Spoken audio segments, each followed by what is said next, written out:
This is an Ielts speaking test simulation. Welcome. Can I start by asking your name? Yep. My name is Dean Johns. Hi Dean. And where are you from? I'm from Cheltenham, down south, southern suburbs of Melbourne. Oh, great.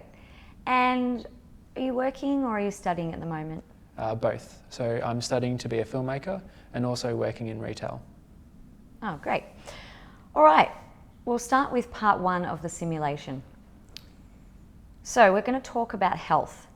Is it important to you to eat healthy food? Yes, very much so.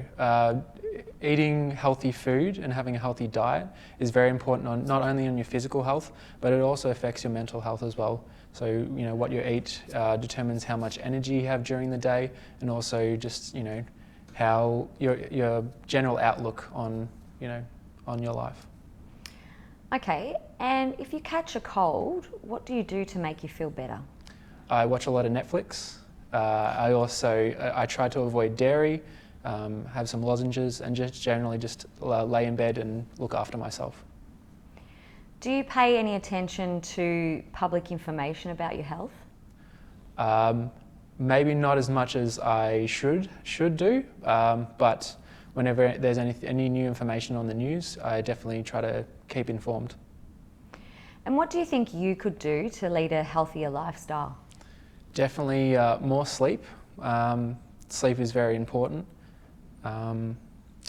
Also, just generally just looking after myself, taking an individualistic approach to what I need, but also just generally trying to stay fit, go to the gym and drink water. Okay, now we're going to move on to part two of the simulation. I'd like you to describe an occasion when you had to wait a long time for someone or something to arrive. You should say who or what you're waiting for, how long you had to wait, why you had to wait a long time, and explain about how you felt about waiting a long time.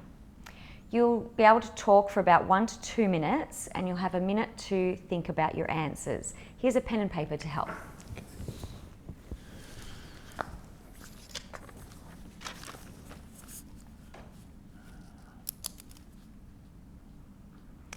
Okay, great. Time's up. Thank you. Now please tell me about your situation. Okay. A few years ago, I went to go visit my friend in Geelong. That would take me an hour and a half away to get there.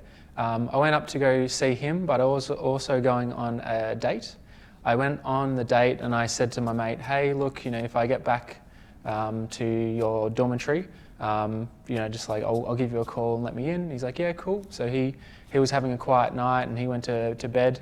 I went on the date. It didn't go very well. And I ended up at about midnight going back to the dormitory, and it was actually, it was locked, and my mate he was asleep, and I was waiting out there and I called his number like 20 times.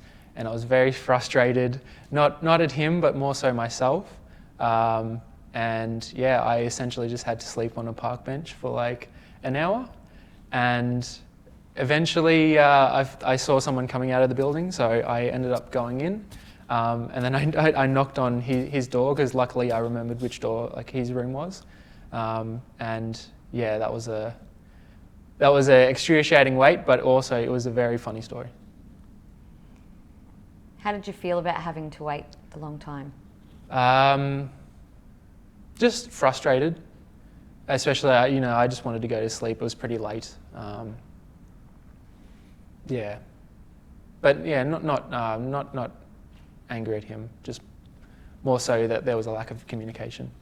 Yeah, definitely. I could have taken a better approach to that situation. I could have communicated more with my friend. I think that's one of my. I think my letdowns is I sort of sometimes I'll get caught up in a situation and I don't really communicate. So communicating would have helped in that situation. Just saying to him, hey, could I borrow a key, or or at least setting a timer on his phone so he could wake up at a certain time and let me in.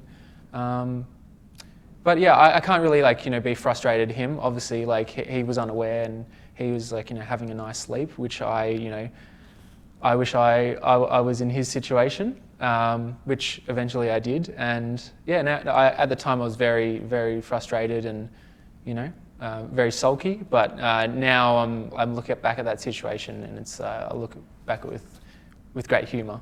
Yeah. Okay, great. Thank you for that. Now we're going to move on to part 3 of the simulation. I'd like to talk to you about arriving early. In what kinds of situations should people always arrive early? Definitely, in my own terms, filmmaking. On film shoots, you should definitely turn up early, especially to look for parking and just get your general whereabouts of the area. But also a lot of patience. You need to arrive early. Arriving early, pretty much in a lot of professions in our country, you need to arrive on time or early, because you're not just making your team members wait for you. You will make customers and clients wait for you as well. And how important do you think it is to arrive early in your country? For the majority of people in our country, it's very important to arrive early. A lot of things rely on, many people arriving on time for their jobs, and yeah, many people don't really like to wait. How do you think modern technology can help people to make sure that they arrive early? Yeah, just generally keeping a track of time. Having access to our phones and our watches and that sort of stuff allows us to kind of synchronize when we can meet up. Also, allowing phones nowadays allow you to set notifications so that you can, you're aware that you should leave at a certain time, and even going online for public transport information, using that to kind of estimate how long it will take to get to a certain place, if there's certain delays, if you should take another route or another form of transportation. Okay, and I've got a few questions on patience. What kind of jobs do you think require the most amount of patience? Well, again, filmmaking, that takes a lot of patience. Normally it's 10 to 12, even up to 16 hours you can wait on a set, and you're waiting for actors, or you're waiting for another department to organise themselves. But also retail and hospitality, there is a lot of waiting around. Sometimes you're just you may have nothing to do immediately, but you'll have to wait for a customer, or just waiting for that next sale. But even in the medical profession, like nurses and doctors, that takes a lot of patience. They do very long hours, and they've got to wait on all sorts of situations and patients. Or they do have patience. So, yeah. Do you think it's always better to be patient in work and studies? Yes, definitely. Anything that's worth the time, worth putting in the hard work to achieve success. Yeah, it definitely, you need to put in the patience and the hard work, because it's good things take time. Yeah, then they won't happen immediately, especially with studying. It's one thing to read and listen to a lecture and take in that information, but it takes a while to process that and also apply that in practical situations. So yeah. And lastly, do you agree or disagree that the older people are, the more patient they are? I think I mostly disagree. I don't think age really determines whether someone's patient or not, and I've definitely had proof of that in a retail environment, where I've had older customers sort of have a short fuse and been very abrupt with waiting for a product that hasn't come in yet. But definitely, the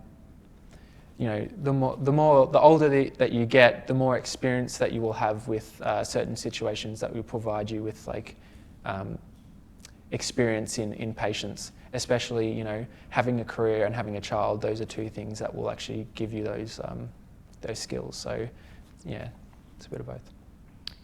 Okay, great. Thank you very much for your time. And that ends our simulation. Thank you. Thank you for having me.